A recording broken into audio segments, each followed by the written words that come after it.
Hey, buddy, watch this. Hello, Regis Gilbin is the name and Hearthstone is the game, and this is part 5 of my Boomsday card review. I have a new legendary spell for Priest, pretty crazy stuff, along with some other class cards, and the most annoying card we've probably ever seen in Hearthstone. That said, if you're short on time, hit the link in the description for the quick reviews if you just want to see the cards. Otherwise, we can jump into the detailed reviews right now. And here it is, Giggling Inventor, the most annoying Hearthstone card of all time because it summons two Annoyatrons. And that's partly just a joke, but it might actually be the most annoying Hearthstone card of all time because obviously summoning two Annoyatrons is really difficult to get through. It's so weird to deal with, very awkward sort of play. And that's actually exactly why I think Giggling Inventor, despite just being a neutral 5-mana 2-1, actually looks like a competitively viable card. I think mech decks will want to run this because it gives you a couple mech bodies in one card, which is always nice.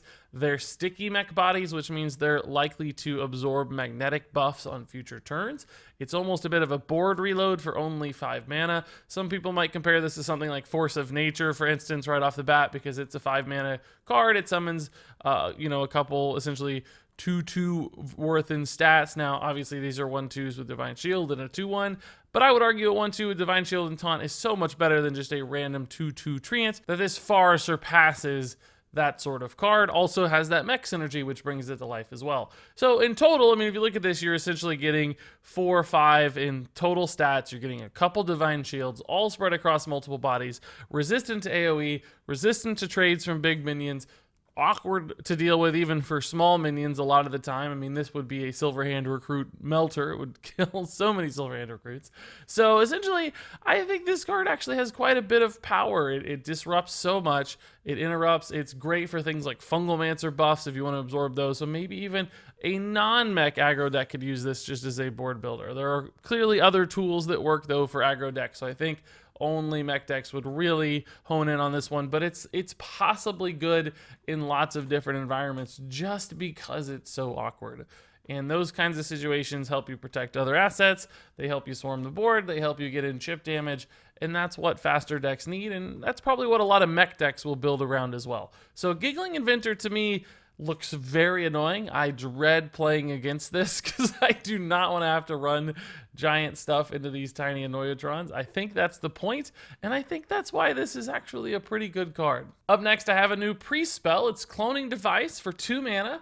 And there's a couple things I like about this card. It's clearly a value generator card. You're turning a spell into something cool from your opponent's deck. And we've seen Priest do that before. I've played Thief Priest decks. And specifically in this case, you get to discover what you're stealing, which is much better than something like Thought Steal, for instance, where you just get some random cards, or Mind Vision, where you get a random card even though it's in your opponent's hand. Since you get to pick, that means you're going to whiff far less often. So you can grab their Lich King instead of their Ironwood Golem, for instance. Now, are you always going to get a great result? No. A lot of decks run filler minions, low-cost minions that aren't going to be exciting to get off Cloning Device. Another advantage of this card is the Spy effect. You can see 3 cards that are in your opponent's deck right now. So that gives you some informational advantage. You might see that they have a combo piece that's not in their hand but is in their deck right now, and that could help you make decisions to some extent. So that's a neat aspect as well. And that means that there are a couple ways to use this card, but the problems for this one actually outweigh the benefits, I think, because unlike something like Thought Steal, for instance, this just doesn't turn into as much value. You only get 1 card out of it, and you only specifically can get a minion. Sometimes that'll be good against certain decks. Other times that's bad because it just doesn't generate as many resources. It doesn't turn into as much stuff.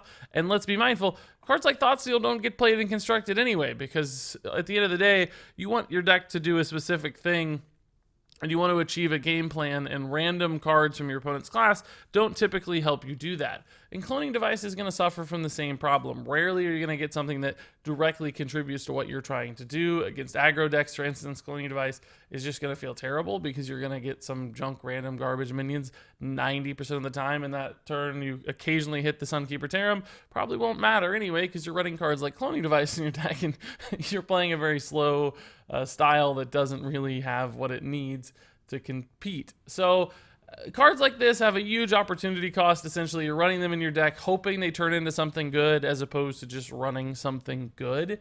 Compared to a card like Shadow Visions, for instance. Shadow Visions, similar idea. You're cycling or cantripping a 2-mana card into another card. But with Shadow Visions, you're duplicating things you like and things you want and things you know work for you. And you can make that other Psychic Scream if you need, or you can make that Mind Blast if necessary. Cloning Device just doesn't allow you to do that. So there's nothing fundamentally wrong with this card. It has a positive effect. It does something good for you, but it's just not going to be the kind of thing that's good enough to make the cut. It's got to beat out other cards. So unfortunately, Cloning Device looks a lot of fun. Will absolutely be something I play in a Thief Priest deck that will be mostly about memes. But I don't see a world where a competitive Hearthstone deck ever runs this. It's not even like a tech card against other decks with great minions because it's not disrupting anything. It's just copying. So you're not even able to use it as some sort of answer or counter either. Meaning that Cloning Device will ultimately fall short. There's just a very slimmer of hope, if they're getting some crazy value meta or there's giant minions everywhere that this thing sees play. So I don't think it's a 1-star card by any means, just not a very good one. So now let's talk about a new Mage minion, the Celestial Emissary. 2-mana, 2/1, elemental, super cool looking artwork. That is the most awesome elemental we've seen yet, I think. And the battle cry for this guy reads, your next spell this turn has spell damage +2. So instead of a minion that just permanently has spell damage when it's on the board, this is active spell damage, essentially, that only goes off for one specific spell on the specific turn that you play Celestial Emissary. And that's kind of cool because you get a little extra spell damage, right? You're getting essentially +2 on a 2-mana minion instead of +1. But at the end of the day, is that still any good? And why isn't this minion's stats a little better? Because I feel like you're paying a pretty big penalty here with Celestial Emissary to get a moderate upgrade to a normal card. In other words, something like Kobold Geomancer, basic set card, 2-mana 2/2, I guess technically classic set. 2-mana 2/2 has spell damage +1 permanently. So you get better stats, you get spell damage not only right now, but all the time, so you can play it preemptively, so on and so forth. And Celestial Emissary gives you +1 spell damage from that, but it sacrifices a little health as well. Now, clearly, the way Hearthstone works, there are big moments and there are swing turns, and having a little extra oomph in those big moments can be key. So, small advantages like this theoretically could have big implications. The problem is I think Celestial Emissary is just such a bad card to run the other 99% of the game. So yes, you might be able to play this with a Flame Strike, right? And do 6 damage instead of 4, and that sets up a crazy big board clear. Or you run it with Arcane Explosion to do 3 damage instead of 1. And that gives you some early game Hellfire counter pressure or whatever, right? You can do those sorts of things and maybe make a big play, but every other turn when you don't have some specific spell damage, I guess I should mention Unexpected Results, the new Mage spell as well that summons minions based on your spell damage. All of those are possible ways to use this, but you gotta have the card in your deck, and you don't always have those turns, you don't always have those spells, and you're running a terrible card in the meantime. So there's a huge cost to get off those turns every once in a while, and really the difference between that and a Kobold Geomancer is not even that good. And of course we know Kobold Geomancer is a pretty terrible card in the scheme of things, right? It's just not playable. Spell damage has not had historically that big of an impact. So to me, Celestial Emissary just feels like it's going to be awkward. It's going to be a terrible 2-mana 2/1 that doesn't give you anything back a lot of the time. Do you play this on turn 2 because you're desperate for a body? Almost never, no. So you're holding on to it for some magic turn, for some really big swing. And unless, a card is revealed that just utilizes spell damage in some magnificent way, far more than Unexpected Results ever would, unless there's some card that just turns spell damage into the biggest, coolest thing ever, something like Celestial Emissary doesn't look better to me as an in-a-pinch spell damage boost compared to just consistent spell damage cards. The fact that it's an elemental is somewhat relevant because Elemental Mage is a deck that is pretty close to being really good, I think, and will get better with every elemental option. But this doesn't seem to contribute to the elemental game plan all that well either. They don't utilize spells all that much. There might be a few here and there, of course, and some damage spells occasionally. But it just isn't that important. And if you're using it for damage spells, Blood Mage Thalnos is probably better because Thalnos can apply to multiple spells in a turn. whereas Celestial Emissary only applies to a single spell, so the fall off is rather quick. It has to be one big thing that uses this. So essentially what I'm saying at the end of the day, the card seems awkward to use. It seems like it's going to be a dead card a vast majority of the time. It's awful without some sort of big swing turn, so it just falls short in so many different ways. There's a small glimmer of hope, as I mentioned last time, that this sees some play somewhere, so not a 1-star card, but pretty darn close. I think it's going to be hard to use this one. So now I have another mage spell here. This is the Astromancer, and cool looking artwork. I really like the design on that character. It's a 7-mana minion for mage, a 5/5, and it's basically a Spiteful Summoner, but that operates in a different way. The battle cry reads, summon a random minion with cost equal to your hand size. So instead of summoning a minion that's the same cost as a spell in your deck, as Spiteful Summoner would, this is instead based on the size of your hand. And that's kind of cool, because it reinforces this hand mage style of play. This is something Kibler's already started to popularize with Mountain Giants and an Elemental Mage Shell. So this has some historical precedent and pays respect to that kind of deck. And maybe it's good enough to see play there. But unfortunately, I think this is just a lot worse than Spiteful Summoner on average. Because really the important thing about Spiteful Summoner is that you know it's occasionally going to high roll you an insane turn, because you know you're getting a 10-mana minion. You know those are all good right now. And you know that's probably going to win you some games on its own. So it just gives you free wins, basically, because it works most of the time. And some of the time, those are free wins. A card like Astromancer, you don't have that knowledge that it's going to give you those free instant wins that Spiteful Summoner does. So even though it's more consistent in that it always works, it's less consistent in the direction that matters, which is it's a game-winning sort of play. Because you can't, first off, get a 10-drop with Astromancer outside of some ridiculous shenanigans, maybe even like Stargazer Luna shenanigans, where if you play this and you refill your hand instantly with a card, you could theoretically get a 10-drop. But most of the time, in regular play, it's going to be a 9-drop or less. So 9 drops instantly, much, much worse than 10 drops. A lot of bad 9 drops in the pool, not nearly as many high rolls either. 8 drops are generally fairly good, but still a lot of low rolls, a lot of 5/5s. A lot of risks when it comes to 8 drops. And then, of course, as you move down to 7, 6, 5, this gets much comparatively worse to Spiteful Summoner, and we've seen time and time again, myself just testing lots of stuff, it's hard to get Spiteful Summoner to work with anything less than 8 mana. 7 and 6 and 5 just aren't big enough impact turns. When you're playing a minion that's all stats and all about the board, it has to do something very good to make sense.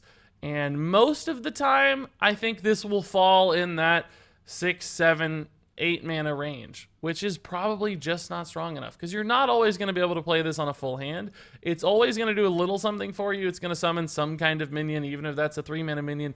It's doing something, which that's a positive direction compared to Spiteful Summoner, and it's a 5/5 base too, of course, which is a little better than Spiteful Summoner. So there are some default upsides, but again, just because it's not going to win you games, do you want to run it? If you're a elemental mage or a hand mage that's using a ton of resources, it feels to me like Astromancer is the kind of card that's going to be difficult to play sometimes. Mountain Giants are great because they're elementals and you can play them early, and they have all these other things that synergize with your deck.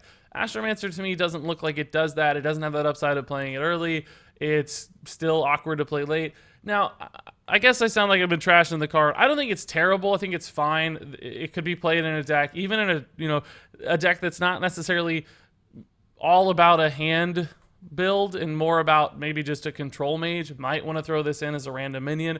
I think it'd be worse than something just like Lich King, for instance, because yeah, you'll occasionally get Lich Kings off your Astromancers, but a lot of times you won't. You'll just get garbage. You'll get Fungalmancers or something, and you'll be super depressed. So I think the card has huge consistency issues.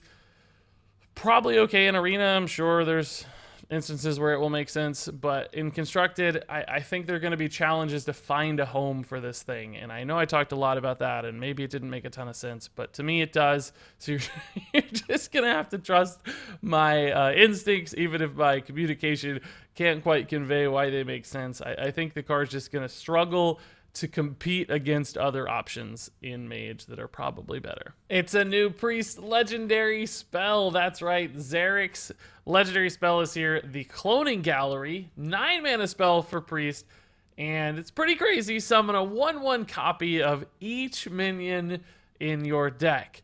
And yes, there are about 1 million implications of what exactly that means. So a lot of people probably go straight to something like Big Priest. This is, a way to cheat out really big minions, get them to die, and then resummon them with things like Eternal Servitude. That is a possible way to make this work. You can think about combo priest decks where you can suddenly summon Velen and Malygos onto the board at the same time with Zerek's Cloning Gallery, and somehow if you have enough mana left to cast some Mind Blast because you played a Radiant Elemental or there's a Radiant Elemental in your deck, you can pull off some kind of crazy combo turn. You could just play this in a Death Rattle deck for value, where you just get a bunch of Death Rattles that you want to go off onto the board, and they're very quickly and easily going to die as 1/1s. You could even use this as an instant activator for the quest for Priest, theoretically, because it's 9 mana, so you could just hang on to the quest until turn 10, or just have it banked up later, and you could play your Zerek's Cloning Gallery, and if you have a bunch of Death Rattles, you're pretty much guaranteed to activate your quest. Now, of course, that's a pretty simple view of this card. There are a lot of intricacies to consider there, and a lot of downsides towards making this thing work. Because, of course, the minions have to be in your deck. So if you have already drawn them, Zerek's Cloning Gallery isn't going to do the kinds of things you want it to do. If you already have Velen and Malygos in hand, it's going to be hard to make your combo work. Doesn't make sense. If you don't have enough minions in your deck, you might draw this later in the game and it will fail because you don't have enough minions left. You might only get 3 or 4 1/1s, and that's not very exciting for 9 mana. So thankfully, Priest has ways to get around that. You can do things like Shadow Visions, for instance, into Zerek's Cloning Gallery to make sure that you get it as soon as you can, and you get it on turn 9 while there's still some stuff left to utilize it. The question becomes, though, is this just a good general use kind of card, or is it only going to be good in specific instances where you have some kind of game-winning plan where you make this work? Because I worry, as a lot of people might, that for 9 mana, you're just summoning a bunch of 1/1s. Those aren't necessarily going to do anything right away. They certainly don't contest the board with big piles of stats. For instance, that's only a 7/7 total stat line for 9 mana. That's not always very good, and outside of some Death Rattles, of course, if your Death Rattles resummon minions. And it might not always support combo, because that's tough to make it work. If your opponent can kill you, if it takes 2 turns for this combo or whatever, that could be a problem. It's just not a great tempo play, in other words. Summoning a bunch of 1/1s that late into the game often just gets cleaned up with some cheap AoE, or frankly just outright ignored. You can put things like Obsidian statues in there, of course, that help you remove things if you need that defensive option. So there's ways to play around that a little bit, but you're, again, going to have to build your deck in a very, very specific way. So I don't think this is like some bomb card that just goes in every deck and it's amazing. Clearly, you have to very carefully construct a deck to support this. You need other pieces there to make sure this works consistently. And probably you need to make it some kind of crazy big turn when it happens. I don't think you can just use this as a general value piece. Maybe you can in like a Death Rattle deck with a bunch of Death Rattles that generate more cards or just turn into more resources. That may be one way to do this, especially with Shadow Visions, if you can just cycle that into lots and lots of stuff in a control environment, just giving you additional resources. So it's not about the board, it's about what that board means and what that board turns into, of course. So you wouldn't want to run this with normal minions. So in like a dragon deck, for instance, with a bunch of Dusk Breakers or just Scale Worms, like you don't want those as 1/1s. They're not good. It wouldn't be terrible if you still got a few other things that you cared about having some sort of Death Rattle or positive effect. That's certainly possible. But you have to build a deck in a way to make this thing work, or it's just not going to be worth it to run it, because it's 9 mana, it's slow, it's awkward. So not every deck is going to want this, and in fact, only I think specific kinds of decks are going to want this. That said, when it works, I think it's unique enough and strong enough. There's a powerful enough result possible that this is the kind of thing that might create its own deck. Will it happen immediately? Not necessarily. Will it be prominent in the meta? Not necessarily, but I think there's a good chance it will be competitive in some way or another somewhere down the line. Another thing I wanted to note that I forgot is that if you do draw your minions, there are, of course, ways to put minions back into your deck in Hearthstone. So you can do things like Baleful Banker, for instance, to put that Velen back in the deck if you want to get your Velen in the Cloning Gallery pool. But there are still some chances that it fails if you draw your Velen immediately right after doing that the very next turn. That you have to run Baleful Banker or similar cards in your deck, which can be a challenge as well. So yeah, it's not like a solution to this card's problems. It still has those same consistency issues happening, I think. All that said, interesting card, very high potential, but also I think a lot of potential to just be weak most of the time. But when it works, I kind of get scared of it. It's very intriguing. I'm hoping it doesn't break the game in some way or another, but I don't think it will, because it's just going to be so hard, and it's a specific kind of combo, probably worse than other combo options. So a fine card, a neat card, a pretty cool design that reflects a lot of what Priest does, and it's clones, which is cute too, little baby clones. That little Chameleos in there is really nice. So ultimately, I think a solid card, just probably not a fantastic card. Okay, so that's it for the detailed reviews. Now let's jump into the quick reviews. Giggling Inventor is a 4-star card. Cloning Device is a 2-star card. Celestial Emissary is a 2-star card. Astromancer is a 3-star card. Zerek's Cloning Gallery is a 3-star card. And there you go, guys. Part 5 of my card review is done. We had 5 cards. That's a pretty nice little magical coincidence, and pretty silly stuff. I don't know that this was the most competitive batch of cards we've seen yet. I didn't think anything was absolutely overwhelmingly good or meta-defining necessarily, but neat designs, cool looking stuff. I like the complexity of the set so far, and of course, not every card should be fantastic, so that's no big deal. That said, if you guys have thoughts, comments, questions, if you think some of these cards were fantastic and I got it wrong, leave that in the comments below. But until then, thank you so much for watching, and until next time, game on.